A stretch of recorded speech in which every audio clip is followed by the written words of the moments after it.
A gente chama Marilu Cabanhas. Bom dia, Marilu.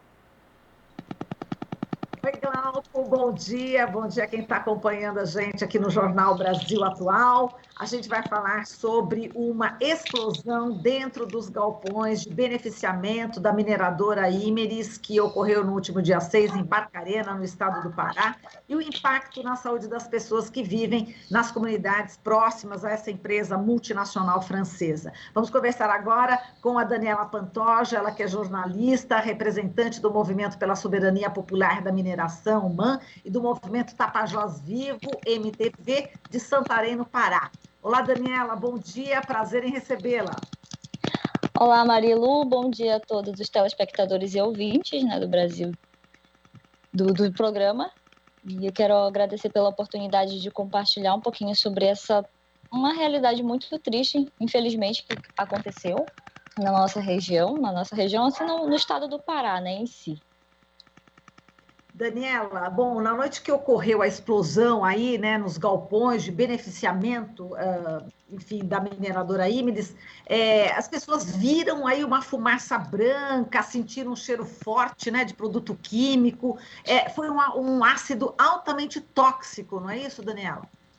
Sim, Marilon, é uma situação bem, assim, da gente explicar sobre essas mineradoras em si, já entrando no contexto das mineradoras aqui na região, porque a gente sabe que essas empresas, elas trabalham com esses produtos altamente químicos, né? E o Pará é uma região que é, digamos assim, um palco dessas mineradoras. E, infelizmente, ali em Barcarena, na Vila do Conde, onde fica localizado esse depósito, né, um dos depósitos da mineradora Imeris, teve essa explosão. E, consequentemente, com essa explosão, né, todo esse produto químico vazou, né, porque ali eles trabalham com um produto muito forte, que se chama, é um ácido, né? Então, as pessoas, obviamente, sentiram de imediato esse processo. Algumas já receberam atendimento, né? Logo viram toda a explosão que a gente conseguiu visualizar por imagens, né? Que foram repassadas no grupo de WhatsApp que a gente acompanha. Então, a explosão automaticamente, e depois disso já aquela fumaça branca, né? Que já é daquele produto altamente nocivo à saúde da população. Então, essas pessoas, né, que estavam nas suas casas, sentiram, né? Provoca um forte odor, essa fumaça, e ardência nos olhos também. Então as pessoas automaticamente já sentiram todo esse problema de saúde, porque já afeta logo os olhos, a respiração. E elas tiveram que ser encaminhadas para as unidades básicas de saúde, também porque é a UPA 24 horas, e também para o posto, né, que é a unidade básica de saúde, que é as unidades, que são os postos aqui na região de Barcarena. Então foi totalmente assim, algo muito. Como eu consegui entrevistar uma pessoa, ele disse que a mineradora não se preparou para isso.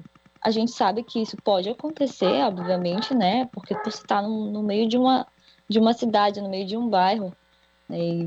E isso pode acontecer. Você trabalhando com produtos altamente nocivos à saúde, químicos, e que, infelizmente, segundo o relato desse entrevistado, eles não tiveram um plano assim né, um plano realmente de contingência, né, para aquela população. Não se preparam realmente para isso. E segundo uma pesquisa, né, na verdade, uma pesquisadora que nós entrevistamos como coletivo do Movimento pela Soberania Popular na Mineração, que é a doutora Simone, que é da Universidade Federal do Pará,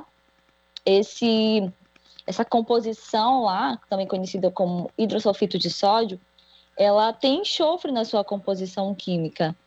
E ela relata para a gente que esse produto era usado em guerras, né, para justamente matar as pessoas, né? Então, a gente observa o quão que essas empresas são irresponsáveis com a saúde da população. E a gente fica um pouquinho reflexivo quanto a isso, porque o município de Barcarena ali não tem somente aquela mineradora, já tem outras empresas também, e não é o primeiro nem segundo, infelizmente, acidente ou incidente ou crime ambiental, como a gente possa falar, que acontece naquela região e que afeta diretamente a saúde da população, fora os danos socioambientais. Exato. Agora, Daniela, bom, a gente está realmente bastante preocupados aí com a situação aí da população, e como você disse, não é a primeira vez, inclusive nem dessa empresa, nem de outras, né? Quer dizer, é um ato, né, que já acontece de forma recorrente há muitos anos, não é isso? E o que as autoridades, o que o Ministério Público faz? A gente estava acompanhando aqui, antes de conversar com você, né, a gente leu algumas matérias, algumas reportagens, e parece que existe o tal do termo, né, de ajustamento de conduta, o TAC, que não está servindo para muita coisa, não é verdade? Então, qual que é o posicionamento do Ministério Público, das autoridades em relação ao que está acontecendo, o que essa multinacional está provocando na saúde das pessoas, e parece que não avança a coisa aí. É verdade, Marula. Inclusive, né, recentemente, uma comissão de parlamentares da Assembleia Legislativa do Estado do Pará, a ALEPA, ela recomendou a suspensão dessas atividades da empresa, até que seja restabelecido o licenciamento ambiental. Então, essa equipe, né, essa comissão de parlamentares, que foi comandada pelo deputado Carlos Bordalo, que é o propositor do requerimento, deu origem a uma realização de uma vistoria no local, né, para verificar bem antes, assim, depois do acontecido, eles foram acompanhar e avaliar as possíveis violações de direitos humanos e os danos provocados pelo incêndio nesses galpões. Então, eles fizeram um relatório, apresentaram um relatório que contém os fatos que eles observaram nesse local, a visita no depósito, e no relatório eles afirmam que a situação ali, o estado vive é uma exceção ambiental, né? Porque, como ele mesmo citou, o deputado, em uma entrevista coletiva, as outras, você não verifica isso, acontece isso na França e em outros países. E por que aqui no Brasil, mais precisamente também no Pará, tudo acontece, né? São liberadas licenças, o Estado vai liberando licenças ambientais e nem sequer é feito um estudo de impacto antes, e a gente fica assim à mercê do que pode acontecer, mesmo que a sociedade civil organizada e tenha também os deputados que são comprometidos com essa causa, procurem, o Estado, infelizmente, é muito inerte em relação a isso, né? Então, eles já apresentaram essas recomendações, foi direcionada tanto para os municípios que integram esses projetos, né, que causam esses impactos, e ao Ministério Público Federal e ao Estado do Pará também, que é para que seja feita realmente um acompanhamento. Na verdade, eles querem que a empresa pare de atuar ali naquela região, porque a gente sabe, esse é um dos incidentes que aconteceram, que a gente sabe, né, que teve grande repercussão na mídia nacional e tal, mas e outros que às vezes acontecem, outros danos socioambientais e de saúde para aquela população que a gente não sabe, né? As pessoas adoecem, assim, de como a gente observa, né, na Amazônia, as pessoas adoecem, surgem tantas doenças e a gente não sabe o porquê, mas na verdade está bem ali na nossa frente. Os impactos e danos socioambientais de uma atividade que é totalmente nociva à nossa saúde, né? Eu falo nossa saúde porque eu moro na área urbana, mas nós sofremos esses impactos. Então, não é só a população que vive nessas comunidades que são próximas a esses empreendimentos, nós também, se a gente for fazer uma análise, né? Exato. Então, diga. Então, essa comissão enviou essa recomendação ao Ministério Público. O Ministério Público também tem atuado bastante nesse processo, pedindo para que a empresa, como você falou, né, dê essa assistência, porque essa assistência não é só quando acontece, não é para ser só quando acontece esses acidentes, né? Tem que ser frequente. A partir do momento que elas começam a pesquisar para instalar os seus projetos, elas já tem que começar a pensar na população que está ali. E é por isso que é feita uma consulta livre prévia informada, que é previsto na Convenção 69 da Organização Internacional do Trabalho, que é a OIT, que é para ouvir realmente se a população quer aquele tipo de projeto dentro do seu território e de que forma aquilo vai ser feito. Mas, infelizmente, geralmente, nunca não é feito esse processo, o que aconteceu com a Imeris, né? Exato. Agora, falando em adoecimento, né, das pessoas que moram aí, e falando desse acontecimento agora pontual e do que vem ocorrendo há muitos anos. A gente, né, ouviu relatos, né, aí de pessoas que falaram que era um tipo de uma fumaça gelada, né, que doía no peito quando respirava, garganta seca, teve enjoo, olhos lacrimejando, falta de ar, enfim, várias pessoas sendo medicadas nos locais aí, nos postos de saúde, hospitais. Queria que você falasse como é que está sendo esse atendimento, né? Se realmente eles foram bem atendidos, esses moradores.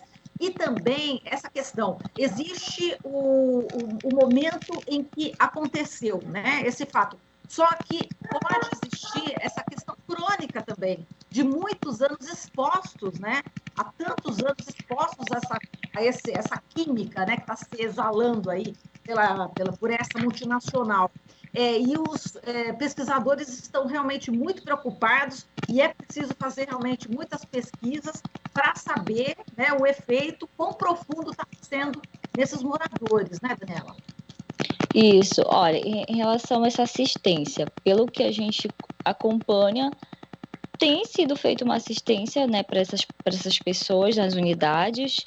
A gente sabe que muitas pessoas não sentiram naquele momento as reações e tudo mais, mas depois já teve relato dessas pessoas que já começaram realmente a ter esses sintomas de ardência nos olhos, a coceira na pele, a falta de ar, né? Porque mesmo que tenha acontecido a explosão ali, pá, acabou, não, ele continuou porque a fumaça vai se estendendo. Inclusive a gente recebeu imagens de um igarapé, né, que passa bem por lá, próximo à comunidade, e ficou, nossa, muito realmente impactado por conta daquilo. Esbranquecido, né, Daniela? Esbranquecido, a gente fica observando, nossa, mas realmente isso aconteceu? A gente observa as fotos, né? A gente fica até assustado quando, até um entrevistador falou, né? Ele disse, parecia um filme assim de terror, quando a gente viu todo aquele processo e depois a gente vai olhar no outro dia como é que tá o nosso igarapé. E aí também as populações que precisam daquela água, né, querendo ou não, para se manter, não vai ter mais como consumir, porque ali já está totalmente tóxico, né? Então é uma poluição pelo ar, é uma poluição pelos rios, né? E infelizmente, mas em relação a essa assistência, pelo que a gente tem acompanhado, está sendo bem feita, até onde a gente sabe, né? A gente sabe também que é muitas pessoas que estão sentindo esses sintomas e realmente, como você falou, precisa de ter pesquisa. As pesquisas também não já foram feitas, algumas, creio eu, ali naquela região, inclusive a entrevistada aqui que conversa com a gente no Movimento pela Soberania Popular na Mineração. E, infelizmente, a gente precisa se juntar para poder, né, relatar o que tem acontecido, não somente em Barcarena, mas em outros territórios também da região amazônica. Eu costumo dizer que quando esses projetos eles são instalados, né, e acontece algo assim que a gente sabe que vai acontecer, né, a gente não quer dizer que a gente está desejando o mal, mas infelizmente quando uma empresa dessa se instala em um local de um território, de uma comunidade tradicional, de um bairro também, como é o caso ali de Vila do Conde, a gente sabe que isso pode acontecer, mas elas, infelizmente, elas não estão nem aí, né, para esse processo. Eles querem, na verdade, que as pessoas saiam daquele local para dar espaço para sua empresa. E a gente fica triste com relação a isso. Oi? Desculpa, acho que eu te interrompi. Não, gente, eu só fico lamentando realmente pela situação das pessoas que moram ali, né? Eu moro em Santarém, no oeste do Pará. Barcarena, nossa, é um pouco mais distante daqui da gente. Mas o Pará, a gente, ao mesmo tempo que é tudo muito longe, muito distante, as problemáticas são as mesmas, né, em territórios aqui. Não, eu estava falando o seguinte, eu acabei te interrompendo porque a internet é assim mesmo, né? Enfim, a gente está vivendo uma nova era, não é? Então, só que a gente tem que aproveitar exatamente esse recurso. Sei que você também tem um cachorro aí que está latindo, não é isso? Muito. Quem que é esse amigão? E não é meu, é dos meus vizinhos, mas tudo bem. Tudo certo, tudo tranquilo, tá dando para as pessoas acompanharem direitinho aqui, Daniela. E a água potável, né? Tem locais que está comprometida a água também para as próprias sobrevivências? Olha, como eu já tinha falado daquela situação, né, do próprio morador ter relatado para mim, né, porque a gente produz o material para o rádio, então a gente conversou pelo WhatsApp e ele me mandou as fotos e eu fiquei, nossa, se a população que mora ali naquele local se mantém somente com essa água, né, Nem todo mundo, né? Porque a gente sabe que tem esse processo de saneamento e assistência em alguns bairros, né? Em algumas cidades. Infelizmente, alguns são bem precários, mas a gente vivendo e é isso, né? Brasil, vamos. Mas em relação ao igarapé, nossa, eu não consigo assim nem descrever a imagem. É aquela, como você falou, tudo esbranquiçado. Como é que a gente vai consumir aquela água, né? Daquele igarapé? Mas eu penso que também elas estão sendo assistidas, né, pela prefeitura de Barcarena, porque é necessário e tem que ser óbvio, né? O poder municipal, o poder público, ele tem que agir nesses momentos, não só nesses momentos, né? Em todos os momentos, assim. E Isso, Daniela. E, bom, enfim, só para a gente encerrar aqui, vamos falar um pouco dessa empresa, né? A Imeris, ela está no Brasil desde 1996, né? Ela está presente em 50 países, tem sede em Paris, né? Opera aqui no Brasil, no Pará, São Paulo, Espírito Santo, né? E ela possui aí uma planta de beneficiamento de caulim, não é isso? E criou isso, esse monopólio, essa extração, o beneficiamento dele na Amazônia. O caulim, para quem não sabe, né, é o minério composto por silicatos hidratados de alumínio, não é isso? Como a caulinita e a aloicita, e também apresenta características especiais que permitem a sua utilização na fabricação de papel, cerâmica e tintas. Aproveitando já esse momento, inclusive para informar quem está acompanhando, né, o que é que ela produz. E se fala também, como você falou, acontece aqui no Brasil. Na França não deve acontecer isso, né, Daniela? com certeza não, com certeza não. Na fala do deputado, ele até falou isso. Você vai lá na França, você não vai ver uma empresa se instalar nessa situação aqui.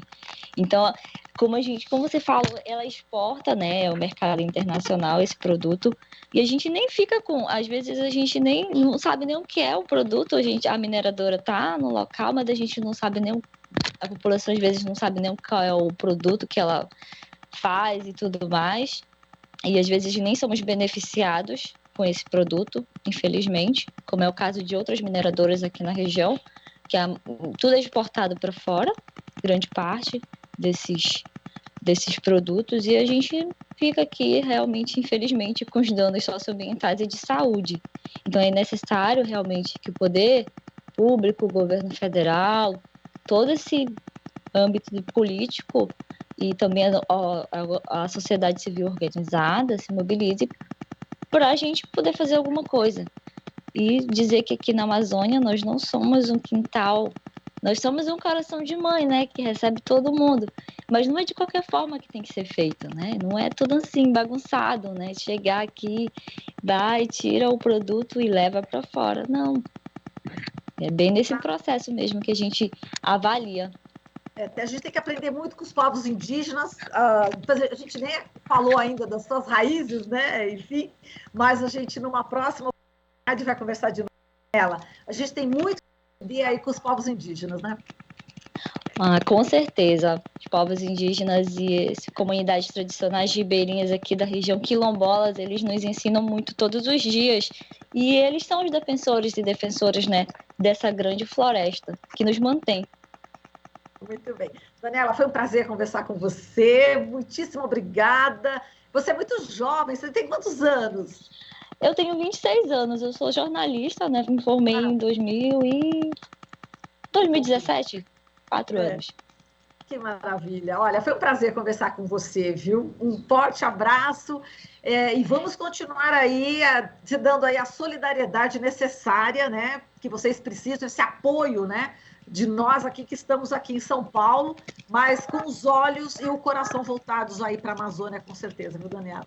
Com certeza, obrigado muito pela oportunidade. É importante que a gente leve realmente aquilo que está acontecendo aqui na nossa região amazônica para vocês aí que estão nesse território, nessa imensa cidade, São Paulo, e saber que nós, né, dependemos um do outro, não importa nossas regiões. Nós dependemos de vocês, vocês também dependem da gente que moramos aqui na região amazônica e também não falar somente das coisas ruins que acontecem, porque aqui na Amazônia a gente tem muita coisa boa, viu? Com certeza, Daniela. Foi um prazer, viu, falar contigo. Um beijo. Beijo, até a próxima. Até a próxima. A gente falou aqui com a Daniela Pantoja, jornalista, representante do Movimento pela Soberania Popular na Mineração e do Movimento Tapajós Vivo, Santarém, no Pará. Você está ouvindo Jornal Brasil Atual. As notícias que os outros não dão.